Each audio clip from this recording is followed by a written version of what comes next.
Yo, what is up? What is up? What is up? I hope everyone's having a fantastic day. So the duo is finally going to be in place at the linebacker position for the first time. And I got to say, I am pretty damn excited. You better turn. Because I've seen enough horror movies to know any weirdo wearing a mask is never friendly.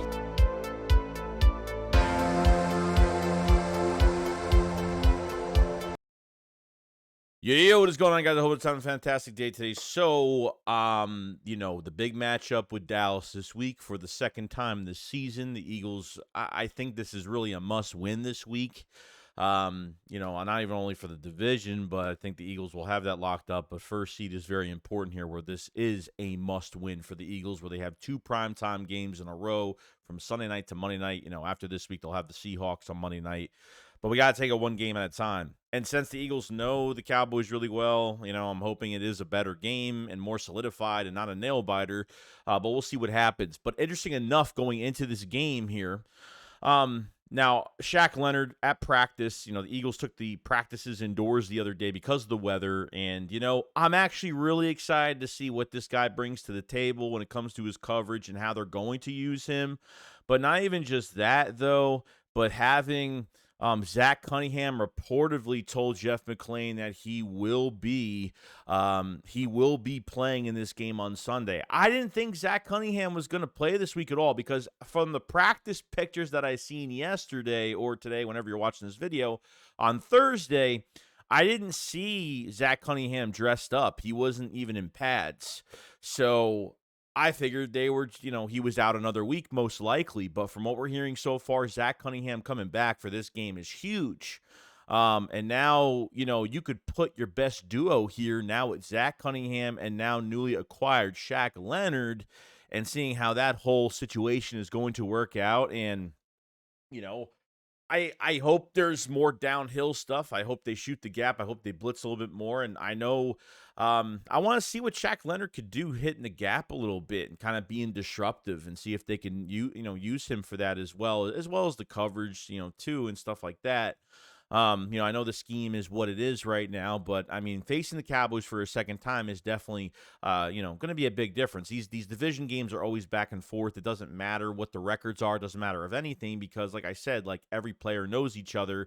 Not only that, but even with Big Play Slay apparently is dealing with a little injury right now, but I think he will be playing Sunday regardless. But I think the one matchup I'm looking for here is CeeDee Lamb. And honestly, because Cowboys definitely have a lot of weapons, have a lot of gadget type guys, and they have a lot of speed in that offense with a few guys, and they can use it all, and they can afford to put CeeDee Lamb in the slot if they want to. Remember in the fourth quarter, if you guys didn't watch the NFL mic'd up, it wasn't mic'd up, I think it was the NFL films of the game, and Slay went up to Sean Desai in the fourth quarter and said, if 88 goes inside, I'm taking him. Not even asking Desai, literally just going inside, because that matchup with Lamb, Slay versus Lamb, Slay, I think, was against him 3 or 4 times. I think only gave up, one first down on those 3-4 matchups he had against Lamb. Lamb was facing undrafted free agents, and he was facing nobodies, pretty much, because we were hurt at nickel at the time. We didn't have Bradley Roby in this game. Last Cowboys game, we didn't even have him. He was still dealing with the shoulder injury, so we didn't even have him in the game at all. And Eli Ricks just didn't play well. So Lamb almost hit over 200 yards, almost hit 200 yards receiving that game. And, Lamb is going to win that matchup every time. But if they do put Slay to the inside, then it's automatically probably going to be man-to-man, most likely on the outside. And I don't know if Roby can move outside, or maybe they'll have, maybe move him outside, have some safety help. I don't know. But they have to match this thing well. And I think Lamb needs to, I think Lamb is still going to get his yards regardless at certain points, but you can't have him to have almost a 200-yard game. It's absolutely ridiculous. When you're dealing with injuries in the secondary, that's what's going to happen. We were outmatched, and you can't afford to put Slay on the inside because you don't have anybody presumably on the outside that could take Slay's spot as of right now. Josh Jobe here. Lamb had a field day with Josh Jobe, had a field day with Eli Ricks, 2 undrafted free agents. And, they haven't played much, and they're just not good yet. They're just not fantastic. Eli Ricks has shown some flashes this year of being more physical in man-to-man coverage at the line, but it just wasn't good. And Slay, I think, needs to be in this matchup. They have to figure out a way they can keep Slay on Lamb the whole entire game. I think shadowing him is a great idea at times, but, obviously you have to watch the outside, but they haven't really been doing that at all. Okay. I thought they did it even last year. They did it like early in the season, and then they kind of got away from it. I think they haven't shadowed Slay at all the whole entire year this year. I think at the end of some games, they have, shadowed him a little bit when they really needed him the most. But Slay making his own decision that last game against the Cowboys before our bye week was like, yo, I'm going inside. If 88 goes on the inside, I'm fucking taking him. I don't care what you got to say. So I'm glad, he kind of stood up for himself and was like, dude, I'm not going to let this guy burn our defense like this. We're going to lose this game. So that's another matchup. That's the number one matchup for me that I'm really trying to help right now. And hopefully the pass rush can hit home and the coverage is a lot better and we're not leaving everything underneath so much. And hopefully with obviously Zach Cunningham coming back now, actually paired up with Shaq Leonard, it's going to be really interesting to see how they use these guys. And like Shaq Leonard's first game back, it's going to be I'm really excited about it and see how they use these guys and how many times they shoot these guys in the gap a little bit, play these linebackers downhill. I think even Nicholas Morrow, I know Nicholas Morrow gets a bad rap, but I got to say, when it comes to shooting the gap and blitzing and getting through the line, that's when Nicholas Morrow is the most dangerous, and they really haven't done that with him consistently. They haven't really used him that way. I thought the best way was like the Tampa Bay game, the Rams game. He didn't do bad at all. He had like a Pro Bowl-like game because they used him downhill, and he was so disruptive, and they kind of got away from that a little bit. And I think that's what they're kind of missing here with these linebackers, because I don't think our blitzes are great. I don't think we know how to blitz. Our blitzes are very late. They don't close the pocket well. I don't think they know how to blitz that. I don't think the players are taught great, in a way to how to blitz and close the pocket, and it just seems very sluggish. And I other teams blitz, and I feel like it's fast and you can close the pocket, and it's really nice because Dallas can do that with what they have, and they're just coached better than we are when it comes to the blitz and can do a good job. So I'm hoping it looks a little bit better, and obviously the QB scramble is going to be a huge one here, and would love to, we've had issues with quarterbacks that are scrambling, and I don't know, our linebackers are in open space defending an area, and these quarterbacks are getting first downs on 3rd and long. It just pisses me off so much that they really have to fix that as well. So the linebackers are interesting going to this game, and like I said, a new duo there, which I'm pretty excited for. Now, lastly, I kind of want to go over Christian Ellis being waived. Okay, so the Patriots got the claim for Christian Ellis off waivers. Now it says that Christian Ellis had a lot of interest on the waiver wire. Patriots, Cardinals, Titans. The Cardinals, Titans, Falcons, Broncos, and Dolphins had a lot of interest. And I want to get into this situation. This is why we cannot skip on this position anymore in the future of this team. I'm sorry, but we can't. There's too many linebackers. We can't even produce linebackers because they're getting claimed right now. How many linebackers have the Eagles let go of? I mean, I'm trying to remember other names from like 4, 5, maybe even 6 years ago. I know that Pittsburgh linebacker we had, I forgot his name. Remember, he went to the Ravens and just was fantastic. Remember when, he talked a lot of crap about the Eagles and how they ran their defense and, just stuff like that. Like, I just feel like the value at that position, we all know they don't draft that position early. We don't spend money on free agents. We don't pay linebackers top dollar. It's just not who we are. They took a chance on the Kobe Dean, and he's dealing with 3 injuries this year. He's already been on IR 2 times. It's really hard for me to say that. I'm hoping he has a healthy season next year, and when he comes back, then great. He's still out right now. It's just crazy. Then you have to sign free agents, 1-year deals. Some guys have come and gone, and Christian Ellis was like the big, Christian Ellis was like, he had OTAs, he was coverage, he was always deflecting the football, he was always around the football. Like, he had such great OTAs and great training camp, and he was really hyped up so much, and I figured, oh my God, man, maybe this guy's coming into his own. Then gets to the regular season when he gets his shot, really can't do anything. And then you see all these teams that have all this interest for Christian Ellis. And I'm telling you right now, this could be another linebacker that walks away from this team. I don't know why he didn't go back to practice squad or anything like that, or they had to waive him. They needed to make room, obviously, for maybe the Eagles thought he would have came back to the practice squad. So now you pretty much probably, if he gets released again, you might have a chance to get him again. But Christian Ellis might be gone forever now. I mean, just think about it. Even this year, might sound really stupid. TJ Edwards is having a fantastic year with the Bears. Fantastic. I think he's almost leading the team in tackles. Alex Singleton is having a pretty good year with the Broncos. I'm not saying Alex Singleton would have been anything. I'm just giving examples of these I feel like linebackers just produce better elsewhere. Kaiser White producing with the Cardinals. I know they're a horrible team, but statistically for himself, he's played really good. He's been one of the best third down blitzing linebackers in the NFL. It's just insane the amount of linebackers they get rid of. All these teams have interest. They see something in these guys, and then we never see these guys again back on our practice squad because either they make the roster or whatever. You know what I mean? So it pisses me off, but at the same time, now what happens next year? Cunningham's a free agent. Leonard's a free agent. I mean, Nakobe Dean is going to be like the last one that's around, you know.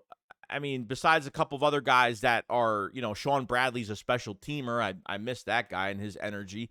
You know, like, we're back to square one of having no linebackers. And, yeah, of course, you know, would love to go get Trotter from Clemson if they can move up to a late first-round pick and go get, you know, I mean, which the Eagles could be in good position to go get him. But I just don't see it ever happening. I just don't ever see it happening. And I feel like you got to do something at this position. You got to put more money into it. They went into this year saying, well, Nakobe Dean had a really good sample size last year, and he flashed a lot, and we have Nakobe Dean, so who cares what else we have right now? Nicholas Morrow signs a one-year deal, and obviously getting some other guys. You know, Zach Cunningham was really like a late signing, and unfortunately, like, he actually worked out, you know, surprisingly. As a really good savvy vet at linebacker. You know, you had one guy retire. I mean, it's been a whirlwind. That Rashard, that other linebacker that we signed to the practice squad, Rashard Evans, you know, to the practice squad, and he backed out of his practice squad contract and had a starting spot, or at least more opportunity with the Dallas Cowboys. So he went to the Dallas Cowboys. So it's been a never-ending battle at nickel corner. It's been a never-ending battle at safety because we had to go trade for a guy because Justin Evans is out for the rest of the year. They got to start really hammering down to the middle of this defense. Your trenches are good. I mean, you can always draft a defensive end next year or whatever the case may be, depending on what people come back, but they really have to start putting money into linebacker, and they really have to start putting money into safety. They really do. You know what I mean? Like, I don't think, you know, Reed Blankenship's the best. You know, I know he's top votes for Pro Bowl and stuff like that. I don't think he's the best safety in the league. I think there's better safeties out there. At least I know that he's a safety that's a hard hitter that's going to sacrifice his body for the team and not be afraid to hit. And, you know, when, you know, guys are calling out this defense because they're playing really soft at times. I don't know if, you know, Reed Blankenship's a pure starter in the NFL for the future of this team. Kevin Byard's a free agent. You know what I mean? So the one-year deals only work for so long. And the one good thing about one-year deals, the bad thing is you lose all those players if you do. The good thing about those players is that there's always a chance that Howie can re-sign them at the end of the year before either the year ends, or by the time they hit the market, there might be a good shot that certain players might want to come back for this team and obviously maybe guarantee a little bit more money. But, you know, it's always been trenches, and really ignoring everything else. And I you know, besides receiver and besides, you know, I'm not really talking about the offense. I'm really just talking about the defense. I think safety, linebacker, and corner definitely have to be addressed even more. I know you're going to get Elijah Rodgers back at cornerback. Like, I just kind of want to go through this rant because this is what happens, dude. Guys that you're trying to produce in camp and, like, you're trying to keep here to produce and become a starter, and these guys just end up going somewhere else, and then you're back to square one. So you lose Christian Ellis, and then you're going to lose more guys after this year at linebacker because of all these one-year deals that you have. As much as I think Zach Cunningham might be a big re-sign candidate, depending how this year goes, and, if Shaq Leonard has a really good year, if he just fucking explodes and like, holy crap, we're like, I'm not going to expect too much because he's 28 years old. He's had 2 back surgeries last year, and those are really hard to get back from, be at your normal play, but he definitely brings some intensity. And I'm going to give him a chance because some players just need new backgrounds. Some players just need new surroundings, and sometimes those surroundings, sometimes it helps players. Sometimes it doesn't help players. Some players thrive of going to a new team and kind of restarting and reviving their career again. It happens, and it could happen. With this scheme, is it going to happen with Leonard, with Shaq Leonard? I don't know. But not like I said, it doesn't work for everybody, leaving their teams that were drafted by them and then going somewhere else. Sometimes it just doesn't work. And sometimes it's the best thing that players have ever done in their careers. As much as it's hard to say goodbye to their original teams that, they were a homegrown talent there and, drafted there and been there for years, it's hard to go to another team and adjust. And some players really thrive off of that. And I think, Leonard could be a guy that could thrive off of that. But like I said, there's a lot of the good thing about right now is the Eagles have time to get shit right. It's not like we have one game left and then it's the playoffs and we don't have first seed or something like that. So lucky us, right? You have time on your side to get now Leonard more acclimated. I mean, Kevin Byard more acclimated to the defenses, because I think he's getting better. I think he's getting used to things every single game. He's only been here a few weeks. So we got to be realistic. But this is a prime example of they really, you have to go into the free agency. You have to see who's available. You have to literally dig with your hands to go grab guys, and can't deal with that every year. Cannot do it. Can't depend on undrafted free agents and using. I'm shocked that Ben Van Simmeren wasn't released first before Christian Ellis. Like, I'll be honest with you, just a little bit. They wanted to make room for linebacker. I'm surprised it was Christian Ellis over Ben Van Simmeren. So, Christian Ellis was a good special teamer, got on the field last year, did pretty well at times. Ben Van Simmeren is a freak athlete, undrafted free agent from Michigan State. Freak athlete, but terminology of football, his tackling needs to be better. But he can get his hand, he can make some tackles and get his hands on people and be around the football, but just needs a little bit more time, But I think the Eagles need to pull the trigger pretty fast and next year is next year, obviously. We're talking about this year, but this, like I said, prime example of why they need to put more value into these positions. The secondary needs to be I wouldn't say a full revamp, but it needs to get pretty revamped. I got to say. So let me know what you guys think about all the news that happened today. The linebacker position, now Zach Cunningham coming back, Shaq Leonard, having that those forces come together for the first time now is going to be really interesting. And obviously, the big matchup with CeeDee Lamb, we're going to find out. Where we didn't have Bradley Roby last time we faced the Cowboys, we were empty at the nickel position. We had Josh Jobin, we have Eli Ricks there. It was god-awful. It was a mess. And hopefully, how are the Eagles going to respond? Hopefully you see a better offense, and hopefully see a better defense come Sunday. I gotta see more, and I gotta see that they're back, and I gotta see that they're pissed off about how they got embarrassed, and that's all I gotta see. But you guys have a good rest of your day, and I will see you guys on the next one. Shakes about Floss. Peace out, guys. Peace.